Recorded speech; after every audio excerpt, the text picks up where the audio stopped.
Everything we have to continue to work on it now. My name is Paul James. I host English News every morning. And the Golden Angel Award ceremony.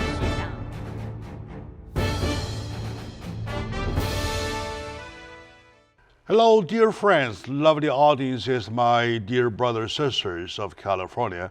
Welcome to the East-West show that is exclusively sponsored by Wolfers, the Belgian royal family designated brand of jewelry with 400 years of glorious history and hand-forged by 10 generations of the #1 craftsman on the global earth.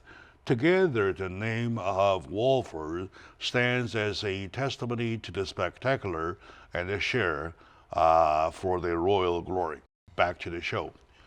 Today with me is my dear friend, Mr. Joe Gardner, former candidate for California Assembly and a former police officer of Santa Monica PD and a community leader, and I call him a brother for everything, who we as a community rely upon a lot. Now he is here as a political commentator for what's happening now. Now with the virus, with the coronavirus, everybody is getting kind of panicking. I would say the whole nation is getting panic. What shall we do? Are we ready? Are we not ready? So you're welcome to the show. Thank you, Jack. It's always great to be here, and hello to your audience. All right, thank you very much. I know that we are ready, we're not ready. You're always welcome to the show, though. That's a big parameter. Yeah. Under that parameter, everybody pulls up a long face because they do get worried about what's going on, right? And in the meantime, we see numbers in China reported to WHO getting kind of dropping or falling, constant falling, whereas the report of other areas outside is getting up, right, and fast, right? So how do you read that kind of phenomenon? Well, they say that's kind of the natural progression of any viral disease, you know, where it seems to, its origin, where it begins over time, within a few weeks, it starts to wane and go down. And then in other areas surrounding that, it goes up, as we've seen the numbers go up in Italy, you know, in Spain, Iran, South Korea, and Japan. So now their numbers are going up, and that kind of shows you the progression of the disease and how it you know, kind of wanes in one area but then increases in another. Is it kind of ripple effect? Yeah, exactly. Goes out this way? Yeah, that's how it was described. I think I saw that Anthony Fauci, the medical spokesman for the White House, described it as that. So, you know, it's kind of expected to see it that way. If that is the case, though, if that has to be the case, though, probably we're better off because we try to overcome the most difficult moment, time or period, and then the ripple effect will kind of die out or slow down at least. But the problem is that with the contamination and the way it goes, though, you can hardly tell this is the ripple effect. Because when you see a ripple effect, you see first the explosion, then you hear the bang, the big bang, and then you feel the air vibration, and it goes down, goes and down, it dies until it dies out, right? Right. Now you do not know where it was, the origin, let alone the fact you're talking about there was not an explosion. Right? It looks that in Iran, we can call now what happened in Iran an explosion. Yes. How it in the first place did go that way, did go to Iran? Well, I mean, a lot of it has to do with travel and how people migrate. You know, they may take flights to different areas, and then they transport the virus unknowingly to other areas, and then soon you have an eruption As we were talking a little bit before we started the show, people tend to be carriers. They describe some people as having the virus, but they don't have any symptoms, and they will not get sick. But then they expose themselves to other people, and those people who are more vulnerable come down with the disease. Yeah, you're right. That is normal, and that is understood. What cannot be understood still is that some of the cases being reported of no traveling history. Right. Like the 2 cases no in California. record of direct contact. Right? Washington An and old California. man stayed in his own house for at least for the past 60 days. All of a sudden, he became contaminated.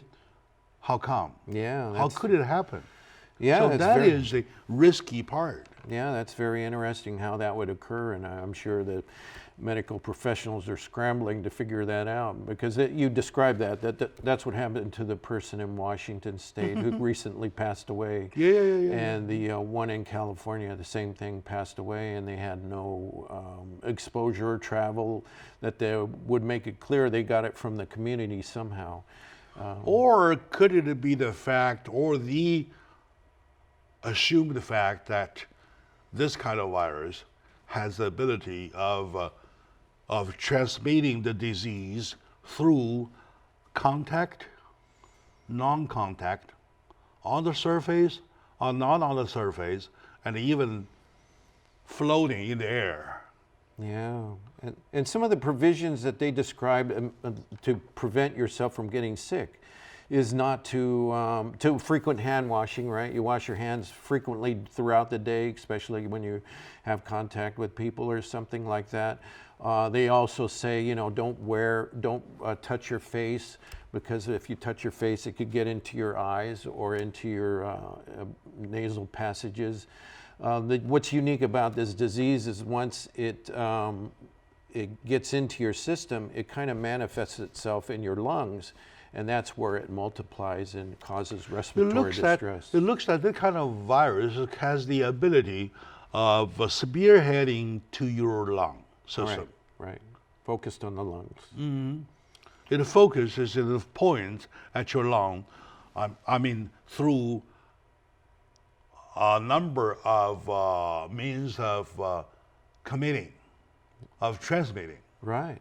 Right? You're not sure how long it lasts in the air or how long it lasts on top of a surface. Yeah. It could last quite a while. It's Right? even worse.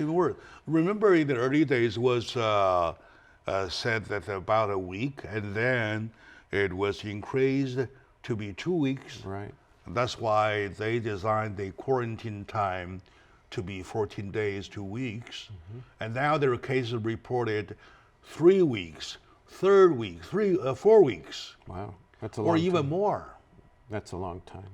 And then there is another word which is more risky, more scary, saying that even if you're not showing any symptoms, you are still a carrier, you're still a transmitter of the disease. Right.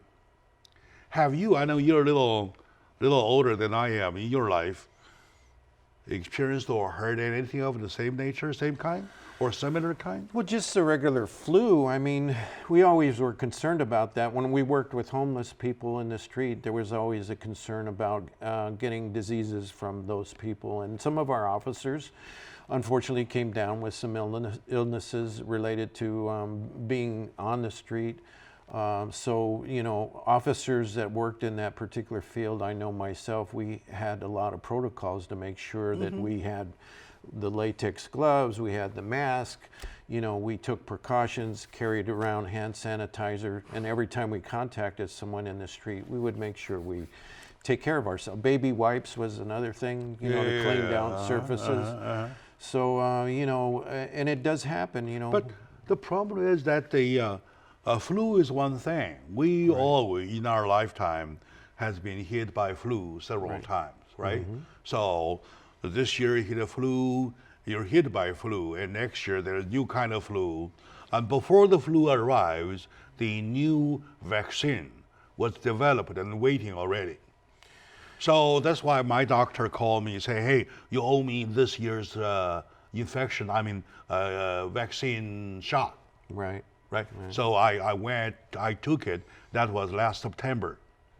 For this year, I was checking with my nurse the other day. Says, well, we're not talking about the vaccine yet. When it is always the case that the vaccine comes first, waiting for the flu. And yet, even if you're hit by the flu, though, even if you are not vaccinated, right?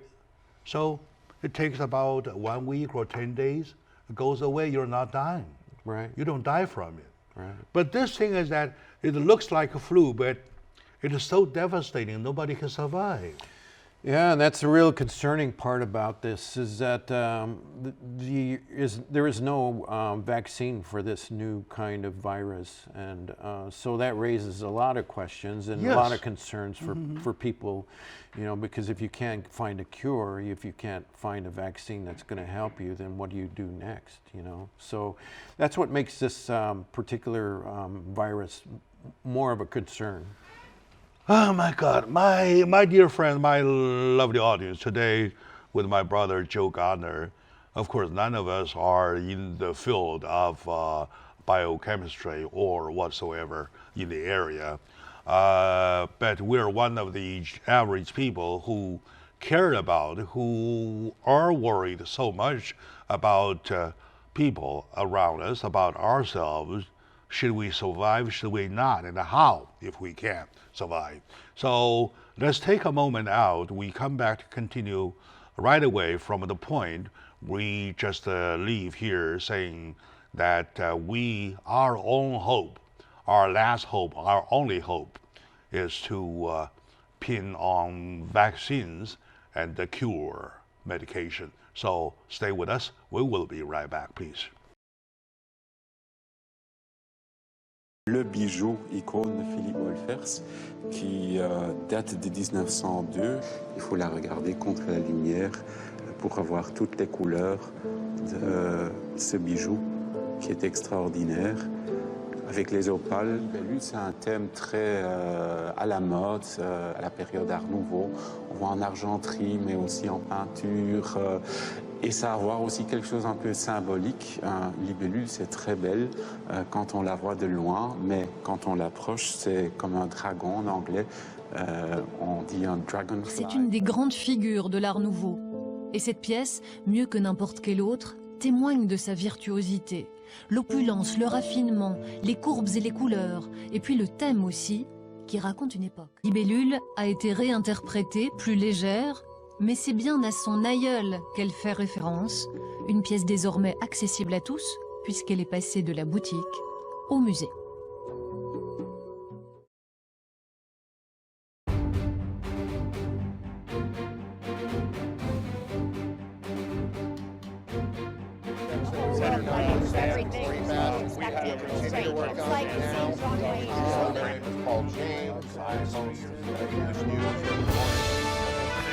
And a golden angel award ceremony.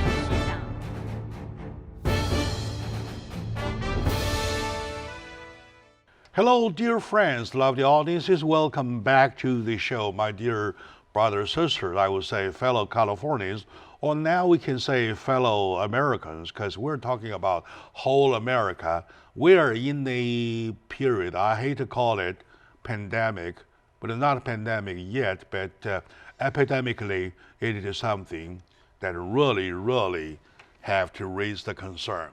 With me today is my dear friend, Mr. Joe Gardner, of course, not a personnel in the area of biochemistry, biochemicals, so on and so forth, the high-tech stuff. We're just the average Joe. So this is exactly the average Joe and the average Jack talking about what are we facing, right? A lot of us, our talk are based upon rationality. About as human, what shall we do, what shall we not do, so that kind of thing.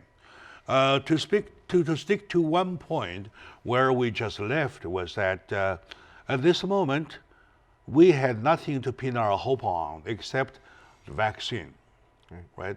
According to Donald Trump yesterday, and both yesterday and this morning, especially this morning, when he met with the president of Colombia, he mentioned that our people are working on vaccines. Yes. Have you heard anything about it? Yeah, I understand they're fast tracking some kind of a medication or a vaccine. Who knows how long it's going to take to do that. And I think it's everybody's hope that they can get this through the system, and that maybe they're going to relax some restrictions on medicines to really get this through so that people could start using it. So, I mean, that's promising, but who knows how long that's going to take. My concern is that vaccine is only for prevention. Right. How about those folks already contaminated? Right, and I think the protocol has been mostly focused on identifying those who may have the virus. And then unfortunately, as we learned it recently, the governors in California is concerned that they don't have enough kits to diagnose somebody in the field who may be sick. Yeah, testing kit, right? Right. Only 200 kits, you know, when you have potentially thousands of people that may have the virus. Yes, or yeah. carrying the virus. So that is a little disconcerting. You know, how do you diagnose somebody if you don't have the proper equipment? In other words, the vaccine and the cure kind of like belong to the high-tech level. Right.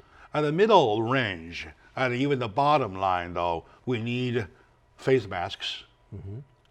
We need testing kits, right? So speaking of face masks, last time I learned that we have a supply of only something 30 million pieces, whereas in the same time, we need 300 million. Right. So we're talking about, we have about 90% of a shortage, 90, not 9, not 19, 90%. That's major. Of shortage. That's a And big plus, problem. you were talking about the, what do they call it, N95? N95 face mask, yes. That face mask, right? So the number of 30 million together was to include the regular ones. Right.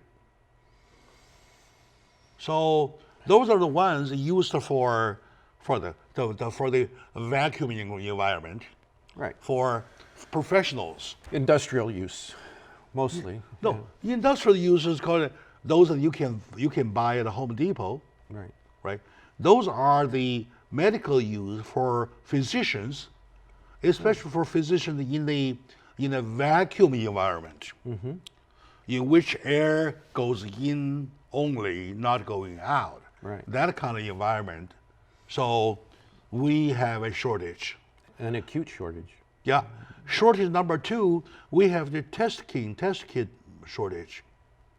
Without these two, well, before the cure medication, which takes care about those contaminated already, and the vaccine, which targets to prevention, before they arrive, we have a period to hang on to. Right. And I noticed as we were talking before, we spoke about the shortages at the local stores. I mean, just anecdotally, my wife and I, we went and looked at the home improvement stores like Home Depot or Lowe's, and they were completely sold out. And that was very unusual. They are sold out? Yes, none at all. And I mean, whole shelves, you know, dozens and dozens and dozens. It doesn't surprise me you tell me the food stores Right. get sold out. Costco. Get sold out. Yeah. Get sold, it doesn't surprise me you tell me the Costco's are sold out, right?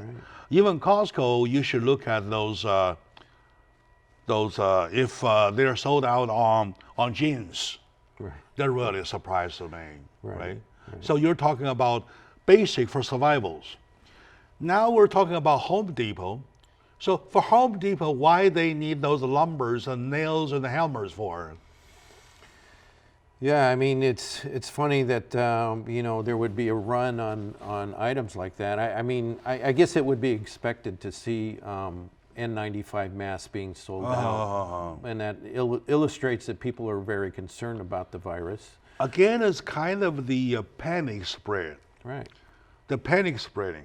Sure. People depends on how long you're thinking of you being isolated. Sequestered in your own Yeah, home. for a day or two, a week or two, a month or two.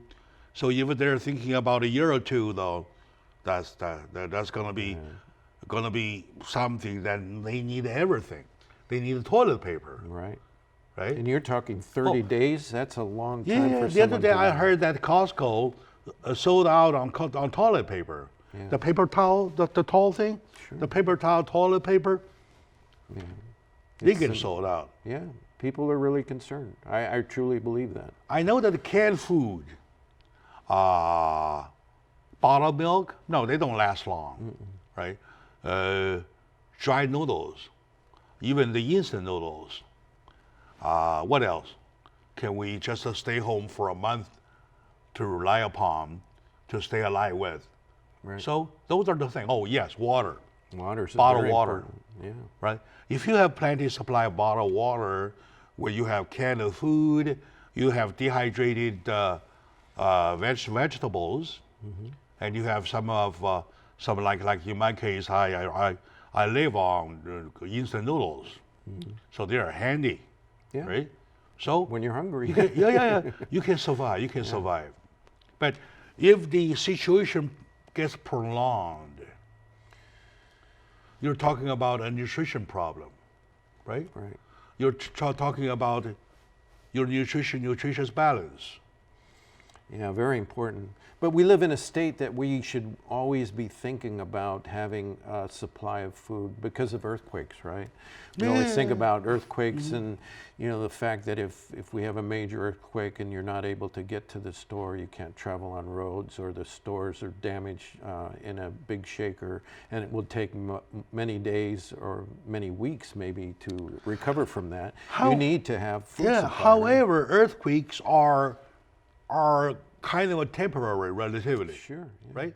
Yeah, it'd be very difficult for people to be isolated for weeks at a time, and a lot to think about, right? You don't want to get infected, and you don't want to be on public transit, for example, because who knows who might be using that public transit. So I think there's a lot of fear and concern, rightly. 2 days ago, I heard on the news. I was working on Associated Press every morning, and early morning hours, right? 2 days ago, according to Associated Press, that in Tehran, Iran, right, they took off the handles of the public transportation, the bus, Wow. or the tram whatsoever, because they try to reduce the chances of touching whatsoever a surface. Yeah. Wow. That's major. People kind of hold themselves, lean against the wall, So they don't fall. not to fall because there's no handle there. That kind of thing. That's very interesting. So it is, however, which way it goes, though, it is going to be.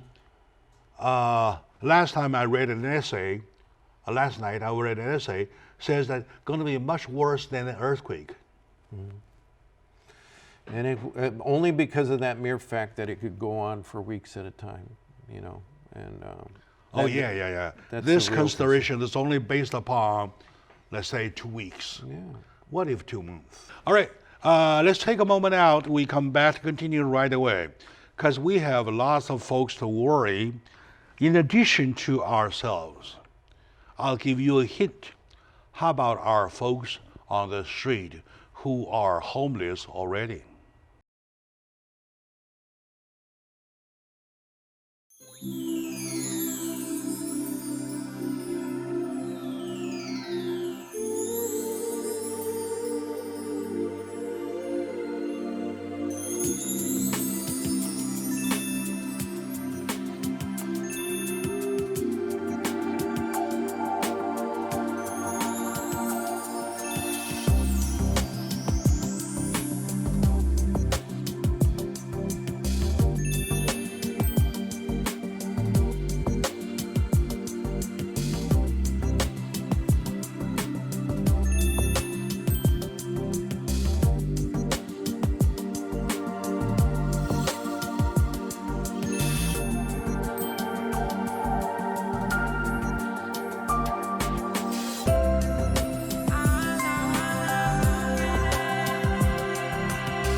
Everything we have to continue to work on it now. Our name is called James. I host English news every morning.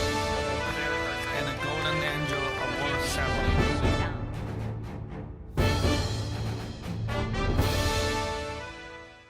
Hello, dear friends, lovely audiences. Welcome back to the show Check Chow on East West Show with my dear friend, Mr. Joe Gardner, former candidate for California Assembly who cares about California a lot, and a former police officer for Santa Monica PD for 27 glorious years.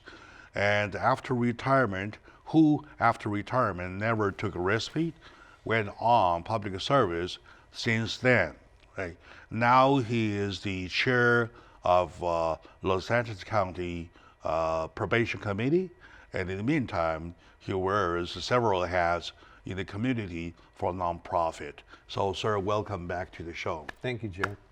I know you have a big heart. You have a big heart, like myself, to the size of my trunk. That kind of heart, right? I'm not exaggerating because we really, really care about things beyond ourselves. With my friend Joe, several times we talked about our folks outside on the street. We call them homeless. We call them other names whatsoever. I insist to call them homeless because the word homeless is bad enough. Please do not add on anything to them already. So Joe and I, we care a lot about the homeless folks. At this very moment, when the epidemic problems, the crisis is hitting us, before it becomes a pandemic, what do we want to do to our homeless folks? Right. How do you think that we can take care of them?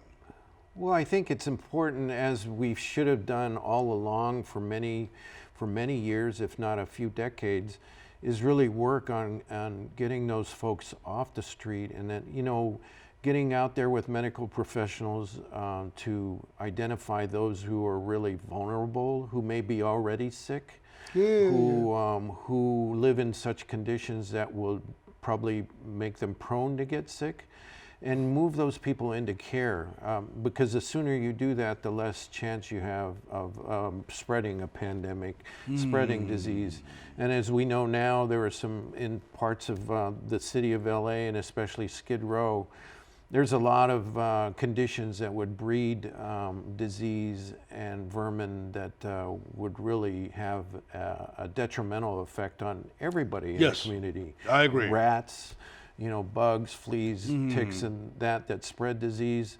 And then the homeless themselves who don't take care of themselves and then end up, spreading that through their own homeless communities, right? It is not that they don't take care of themselves, they can't. Right, exactly. They can't.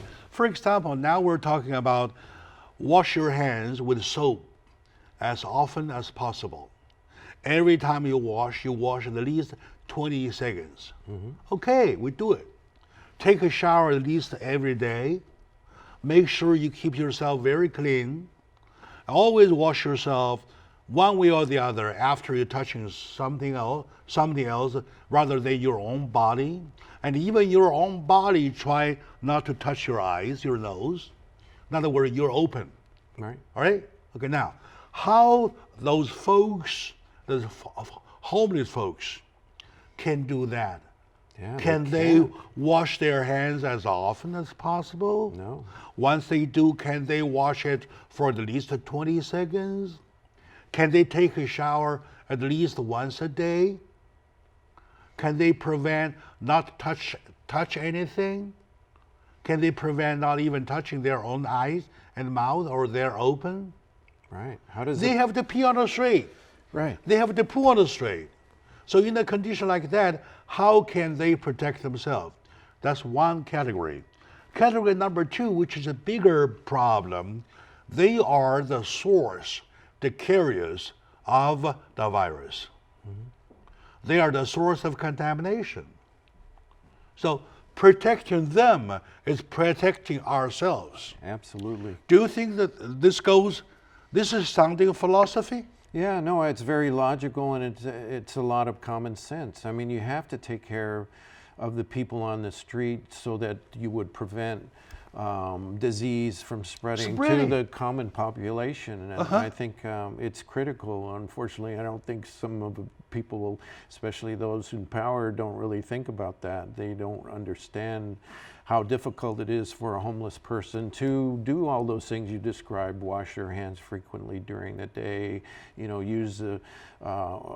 wash your hands after using the restroom, or being able to take a shower. The very basics are not there that we all rely on. If our bureaucracy, if our bureaucracy take it easy during normal times, let them live, let them die on their own, that's one thing. Now we're talking about a moment, a special moment, a pandemic moment, right? Yeah. Where something's going to hit us hard. Right. So we want to make that we reduce the sources of contamination, the sources of the carriers, as much as we can. Right? Forget that forget to be so kind to them, just to be kind to ourselves. How about that? Yeah. So can we say to the official, say, sir, please do yourself a favor And many have. by doing something to help them? I mean, good example is Dr. Drew Pinsky, who has been very vocal about the homeless issue. Andy Bales, the Reverend of Union Rescue Mission, they have been screaming at the top of their lungs, you got to treat this as a FEMA-like problem. It's got a natural disaster like Katrina. You got to treat it like that so that you help people. Right. Yeah. And I hope people will listen. The people that really can do something, that have the power to change things, really listen to those two people, as well as many others who have really expressed that you got to treat this. They made a very, very right call. Right. Because it is not themselves. Step up. It is ourselves. Right. Right. It is ourselves. From justice, we want to call it fair to everybody. Now, even from a selfish point of view, do we think we want to do something to protect ourselves? Yeah. To get rid of the problem, right? To be specific, though, if you were mayor of LA, if you were a supervisor of LA County, or if you were a governor of California, what would you want to call? I think most importantly is to start setting up some sprung structures, some temporary shelters in empty lots and places where you can house a lot of people. And I would amass an army of medical professionals and psychiatric professionals to start manning those facilities, and I would start bringing people that fit that criteria to those places so that they start getting triaged, they start getting looked at, and if they're decided to be really a danger to themselves or other, then we put them into care right away. We diagnose them for those illnesses, communicable diseases, and do what we need to under the health code to really get those people the treatment they need. I believe California really need a governor like what you are. Exactly, all right. You know what, if I were a governor myself, I will declare emergency right away. Absolutely. Right? Mm-hmm. I would put an alert on red right away. Mm-hmm. And I will send a National Guard with the tents, which can be called as hospital rooms or quarantine quarters or sections, or small ones or big ones. And you have those National Guards live on taxpayers' money, right? Yeah. Now it's time we put them in use. Absolutely. Send them with arms on the street, right, to quarantine the homeless people, but by providing them heat, blanket to keep them warm, food, soups to keep them not from hungry, and then to quarantine them keep them from traveling. In the meantime, give them enough medication, give them enough kind of means of self-hygiene, that kind of thing, to control that special community before the worst hit us. Right. Do you think that's a call? Oh, I think it's very important. You know, hand washing stations and temporary shower facilities in these places. And I think you'd have to suspend some laws, and civil libertarians would probably be very upset. But, you know, if we're treating it like a crisis, and No, it has to. all those It has things to. have to be It put has to. aside for the time being. It has to be that way, all right? Okay, my dear friend, my lovely audiences, with me today is my dear friend, Mr. Joe Gardner, a brother who I rely upon all the time, not only because he knows a lot, but by feeling I always rely on him as a big brother, elder brother, so that I always want to share my most big headache with him. All right. So let's take a short moment out. When we come back, I will tell you what I have done over this weekend. By sharing that, I would probably say that we will be able to understand a lot about what we are facing better than not. So stay with us.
Continue to work on it now. My name is Paul James. I host English News every morning.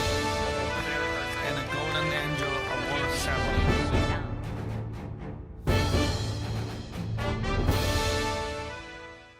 Hello, dear friends, lovely audience, and welcome back to the East-West Show that is exclusively sponsored by Wolfers, the Belgian royal family designated brand of jewelry with 400 years of glorious history and hand-forged by 10 generations of #1 craftsmen on the global earth. Together, the name of Wolfers stands as a testimony to the spectacular and the share of the royal glory. Today with me is my dear friend, Mr. Joe Gardner, former police officer of Santa Monica PD for 27 glorious years. That's more than a quarter of a century. Former candidate for California Assembly, for which he prepared himself for so many years to do a better job in areas that he thought that California was in need of. And he is also a leader, community leader for various non-profit organizations. One of them was the one that I adore so much that calls Meals on Wheels of the Queen of the Valley Hospital based that program to bring food on wheels to the needy people, right? For so many years, he's been doing it not for a penny, however, with his own money, on cars, on gasolines, on insurance, on whatsoever. All right. So a silent hero who I respect. Sir, here's my salute. Thanks, Jack. That's very kind. And on top of that, he is the chair of Los Angeles County Probation Committee, who continues to donate to the society of his knowledge of public safety, right? So together, I call him a brother because I have a respect that he loves this community, and he has a big heart, bigger than his trunk. Same as in my case, we're talking about right now, in the epidemic push, in the danger that we are going to be hit by a pandemic situation over the Wuhan coronavirus of 2019, we should take a serious look at our problems of our homeless community, right? Not only for the benefit for the homeless folks, brothers and sisters, but for the fact that they, once the worst hit, they are the one. They are the number one target, which will act as the transmitter of the disease, which will help the virus go 10 times, if not 100 times, faster in spreading. So by doing something to them now means doing something to us, to ourselves. So he and I, Joe and I, we shared on that we got agreement that we got to make it a special call. Do you think so? Yes, I mean, we know in LA County there's 58,000 homeless people on the streets. At least, on average. At least, that's, you know, it could be even more, but, you know, we know that they're a very vulnerable population. Yes, very much so. Sick, you know, and unable to get the medicines and treatments they need, and so it would be probably a ripe part of the population that could really suffer a lot with the introduction of coronavirus. And also, I'd like to use the quote from my dear friend Chris Nibby. Right. Chris Nibby is from Hollywood. He's kind of like a big name in Hollywood for being a director. And one of the show, one day, he and I, we talked about homeless. He said he had a special concern about them. Why? Because he thought that I could be one of them at a certain given time. Any of us. Right? So if everybody thinks that way, I could be one of them, I could be one of them, well, probably things will be better, right? Things will be better. So. Now with the pandemic situation, with the proposals of what we're gonna do you think we wanna actually do something to them? I mean, in addition to just call upon, just acting like a voice. Yeah, I think we should be telling our elected officials and our government bureaucrats that they really need to do something about this, because if we don't do anything now, it's going to hit us all. Probably we should call their offices, right? Right, absolutely. Let them know that here's the public concern. Sure. And we, as citizens, we should always be on the pulse of those things. And if we find that we think that our elected officials should know that we should call them and let them All right, okay. Be aware. Okay, my dear friend, next thing is that what I promised you at the end of the last segment, that I want to share with you what I did during the past weekend, right? I did a research, put together, and wrote an essay myself about on human history. I put together 10 pandemic stories, right? Altogether, starting from the ancient Greek. That was 430, year of 430 BC, before crisis, right? All the way to 1960 of the last century. Altogether, there had been 10 pandemic situations. Altogether, the 10 pandemic hit to the human race. I want to come to a conclusion. I want to make a call to our folks. Number one, I want to call upon them to a recognition that we human beings are too small to do anything against nature.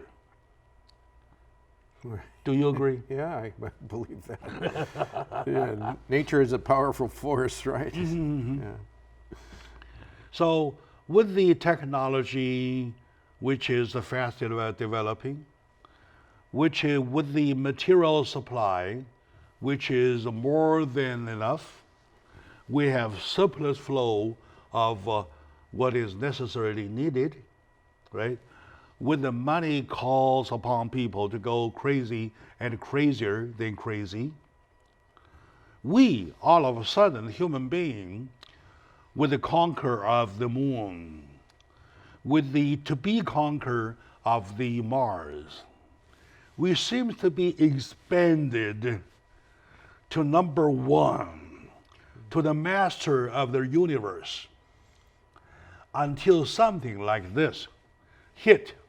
All of a sudden, we found out we're nothing bigger than an ant. Just when we think we have it, nature punches us in the face, right? Yeah, right away, right away. Yeah, right away. Oh, I hear you. We are no bigger than a bunch of ants, Right. You are a bunch correct. of insects, And that's a great perspective. right?